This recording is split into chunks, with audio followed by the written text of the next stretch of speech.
ശവന്റെ കയ്യിൽ കളിമണ്ണു പോലെന്നെ പണിയുക പരനെ തിരുഹിതം പോലെ. ശുഭദിനം. ഈ ലോകത്തിൻ്റെ തിരക്കുകൾക്കിടയിൽ സ്വന്തം ജീവിതം പണിയാൻ മറക്കരുത്.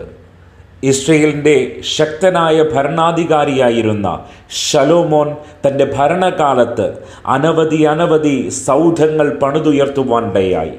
ദൈവത്തിൻ്റെ ആലയം പണിയുവാനിടയായി. എന്നാൽ തൻ്റെ ജീവിതം പണിയുവാൻ താൻ മറന്നു പോകുവാനിടയായി. തിരക്കുകൾക്കിടയിൽ ജീവിതം പണിയുവാൻ മറന്നുപോയ ശലോമോൻ്റെ ജീവിതാവസാനത്തിലേക്ക് വരുമ്പോൾ അവൻ വലിയൊരു പരാജയമായി തീർന്നു. ശ്രദ്ധിക്കുക പ്രിയരെ, എന്തെല്ലാം പണിതില്ല എങ്കിലും സ്വന്തം ജീവിതം പണിയുവാനിടയായി തീർന്നാൽ അത് മതി. ദൈവത്തിൻ്റെ സന്നിധിയിൽ ഒരു പണിക്കു വേണ്ടി ഈ പ്രഭാതത്തിൽ ഏൽപ്പിച്ചു കൊടുക്കാം. കർത്താവ് ഏവരെയും അനുഗ്രഹിക്കട്ടെ.